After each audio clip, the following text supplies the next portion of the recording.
Salut à tous, c'est Cyril71, bienvenue dans cette nouvelle vidéo. Nous sommes le mardi 23 juillet 2024, on se retrouve pour un nouveau point météo. Je vais vous parler d'une nouvelle dégradation possible, qui n'est pas encore confirmée, mais qui semble bien se montrer sur les modèles pour samedi, de nouveau, encore pour le week-end. Oui, c'est un truc de fou quand même cette année. Et en plus, toujours pour les mêmes régions. Voilà, entre le Massif central et l'Est en particulier. On va essayer de voir ça avec l'animation des centres d'action. Mais oui, pour l'instant, c'est encore une fois à peu près pareil que les précédentes semaines. Ça n'en finit pas.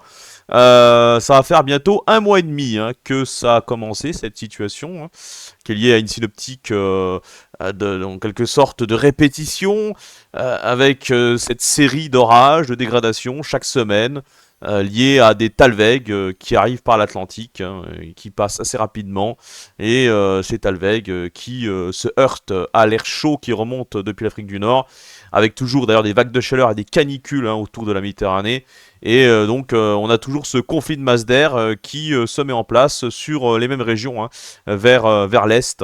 Voilà, même si pour ce week-end, les orages ont été un petit peu plus nombreux que prévu. On a pu voir ça notamment dans la nuit de samedi à dimanche, où on a eu des secteurs qui ont été touchés parfois un petit peu par surprise. Voilà, donc en tout cas, encore une fois, très électrique, avec également de fortes rafales de vent par endroit. Ça a été assez dantesque, voilà. On a vraiment d'ailleurs une très très belle activité électrique cette année qui a un esthétisme assez incroyable, il faut le dire. Sur le terrain, on le constate, on le voit à travers les vidéos également. C'est quelque chose d'assez unique, donc on se régale. Vraiment, et surtout en nocturne, évidemment, c'est là le plus joli. J'espère que ça va continuer. Alors, on a quand même une période d'accalmie pour cette semaine, tout au long de la semaine, parce qu'on on est protégé par une dorsale anticyclonique qui nous vient depuis les Açores. Ici, vous voyez, large dorsale. Du coup, c'est pour ça que c'est plus calme, mais en même temps, plus frais. Évidemment, à l'arrière du Talweg de ce week-end, les températures un peu fraîches, notamment au nord, mais qui remontent progressivement au cours de cette semaine. Alors, je vous fais ce point météo un petit peu plus tôt que d'habitude. Là, je vais vous parler donc de la dégradation de samedi. Je vous le dis, on n'est que mardi soir. Pourquoi? Parce que je vais me faire arracher une dent de sagesse demain soir. Donc, je pense que j'ai bien peur que je ne pourrai pas faire de nouveaux points météo tout le reste de la semaine, notamment en seconde partie de semaine, pour vous parler justement de cette dégradation qui aura lieu le week-end. Voilà pourquoi donc j'anticipe et je fais ce point ce soir. Alors, on va regarder les centres d'action.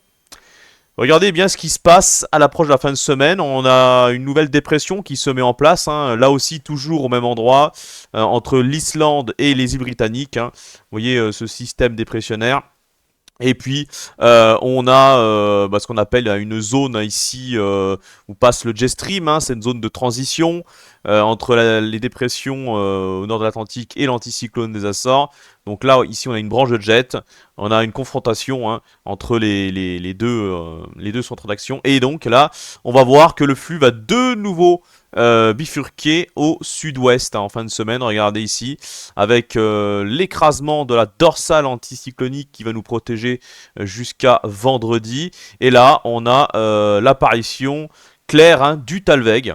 Regardez ici. Voilà, cette petite anomalie au niveau des géopotentiels, c'est comme ça qu'on distingue développement d'un Talweg qui va progresser vers notre pays pour samedi et qui redresse, je vous dis, le flux au sud-ouest ici, donc un flux de sud-ouest de nouveau instable qui va se mettre en place pour samedi. Regardez ici, on voit très bien le Talweg sur les régions du nord-ouest qui vont retrouver encore une fois une atmosphère bien automnale et fraîche le long de la Manche, avec également des fortes pluies qui sont prévues sur certaines régions de la moitié nord, un front pluvieux assez actif, peut-être même localement orageux. Il faudra revenir là-dessus, mais il y aura sans doute des orages, soit dans la masse pluvieuse, soit peut-être un petit peu à l'avant, au cours de la journée de samedi, même peut-être dès samedi matin.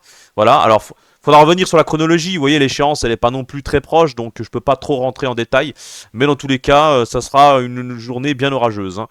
Tandis que sur l'est et le sud il fera encore très chaud, hein, forcément à l'avant, avec un pic de chaleur, on aura des températures plus de 30 degrés, hein, 30-32 degrés comme fourchette, qui est prévue pour l'instant, notamment du côté de la vallée du Rhône jusqu'au Val de Saône. Ça va commencer à baisser, hein, par l'ouest, même jusqu'au sud-ouest. La chaleur va sûrement se cantonner surtout donc vers l'est. Alors, justement, c'est là que les orages seront les plus actifs, évidemment, puisque c'est là qu'on aura cette chaleur, hein, qui va continuer dans la journée de samedi. Du coup, les sols vont être bien surchauffés et ça donnera de nouveau de l'énergie, hein, pour le moteur des cellules orageuses qui arriveront soit en fin d'après-midi ou en soirée. Voilà, en fin de journée en tout cas, hein, encore une fois je ne veux pas être très précis sur la chronologie pour l'instant, mais dans tous les cas, voilà ce que ça donne au niveau des centres d'action. Hop, le Talweg dans la nuit de samedi dimanche qui progresse en direction du Benelux et du nord de l'Allemagne. Ici on voit très bien donc l'anomalie, et on aura ce conflit de masse d'air, cette confrontation avec la chaleur plus au sud, et donc ces orages qui vont se développer. Alors encore une fois, ce sera vraiment entre le massif central et le nord-est. Le sud-ouest qui risque encore de passer à côté, hein, qui risque d'être épargné, puisque on a la dorsale anticyclonique des Açores, là vous voyez, qui revient très rapidement, hein, par le golfe de Gascogne et même depuis la péninsule ibérique, hein. Voilà, donc qui s'étire en direction du sud-ouest et de l'ouest du pays. Donc on aura un assèchement assez rapide pour le sud-ouest, et c'est encore une fois ça ressemble un petit peu aux synoptiques qu'il y a depuis le début de cet été, hein, finalement. C'est pour ça que parfois les régions du sud-ouest ont un peu moins d'orage, hein, parce qu'on a souvent cette situation des Talwegs qui passent très rapidement, tellement rapidement que on a une dorsale anticyclonique qui revient vite à l'arrière et qui assèche donc pour les régions de l'ouest et du sud-ouest, hein. Et c'est pour ça que les orages ont plus de facilité à se développer vers le nord-est, car c'est là que les pressions sont les moins élevées, et donc qu'on a un peu plus de dynamisme et également d'humidité dans l'atmosphère. Voilà pourquoi on a cette situation-là. Donc orage qui risque d'être fort, hein. Faudra revenir là-dessus, mais oui, un risque d'orage fort, hein. Bon, à peu près comme d'habitude, hein, c'est devenu habituel maintenant. J'ai pas besoin, je pense, de vous préciser ce qu'il va y avoir, ou ce qu'il peut y avoir en tout cas dessous, hein, un risque important de fortes pluies, de grêle, de rafales de vent, hein, là aussi, et puis d'une forte activité électrique sans doute, hein. En tout cas importante, ça c'est sûr. On va pas y échapper. Dans tous les cas, la plupart des modèles sont plutôt en accord. Ils voient de plus en plus cette dégradation, même si elle n'est pas totalement confirmée et qu'il y a encore pas mal de choses à affiner. Mais du coup, voilà, je voulais quand même vous faire ce point météo pour vous en parler. Et puis pour la semaine prochaine, là par contre, on a vraiment quelque chose qui est en train de vraiment se mettre en place, une tendance bien différente, hein. Alors là encore une fois, la fiabilité, oui ça peut encore évoluer, mais la plupart des modèles montrent qu'on se dirige vers une période très anticyclonique avec des températures de plus en plus chaudes. Pas de canicule a priori pour l'instant, sauf peut-être pour les régions du sud, mais sinon le risque de canicule est toujours limité, hein. Ça restera du côté de l'Espagne, hein, toujours autour de la Méditerranée, où effectivement là les températures seront bouillantes, plus de 35-40 degrés, mais notre pays reste un petit peu en marge encore, donc ça sera une chaleur qui serait estivale, mais on restera autour des 30 degrés je pense, hein, voilà, 30-33 degrés éventuellement, donc on sera peut-être juste en dessous du seuil de canicule, mais il fera bien chaud, ça c'est sûr. Et là, vous voyez, on n'a plus aucun Talweg à l'horizon. Les dépressions atlantiques sont de plus en plus au nord. Là, on a vraiment la barrière anticyclonique subtropicale qui remonte. Donc là, les systèmes dépressionnaires sont vraiment trop rétrogradés vers le nord. À mon avis, il y aura sans doute de moins en moins d'orages pour le mois d'août, hein. Voilà, bon, on voit que c'est pas impossible qu'on en ait encore. Vous voyez, samedi, par exemple, alors qu'il y a quelques jours, il n'y avait plus rien de prévu, il y a quand même toujours des petits Talwegs qui essayent de s'infiltrer. On verra bien, mais en tout cas, là, la barrière anticyclonique, elle se renforce de plus en plus, hein. Ça commence déjà cette semaine, d'ailleurs, on le voit, même si, vous voyez qu'elle n'est pas suffisamment puissante pour empêcher finalement le passage du Talweg. Mais la semaine prochaine, vous voyez que c'est en crescendo progressivement. Plus on se rapproche de la fin de l'été, et plus la barrière anticyclonique remonte et se renforce. Donc, moins d'orage et plus de chaleur. Voilà ce qui semble être en vue ensuite à partir de la semaine prochaine.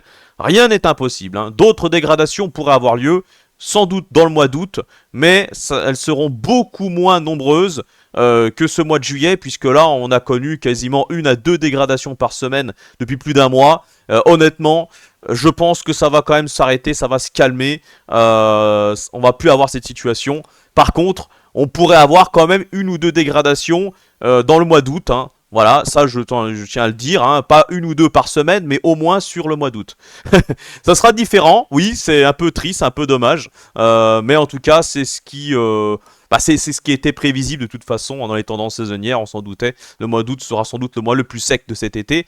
Donc c'est ce qu'il faut retenir. Mais pour l'instant, pas de panique, il n'y a pas encore de canicule en vue, hein. Voilà, alors sauf si vous habitez dans le sud, bien sûr, mais si vous êtes dans le nord, pas de panique. Voilà donc pour ce point météo, merci de l'avoir suivi. Bonne soirée et bonne semaine à toutes et à tous. Et on se retrouve, je ne sais pas quand, ça dépendra si je peux parler en fin de semaine pour faire un nouveau point météo éventuellement. Voilà, allez, ciao.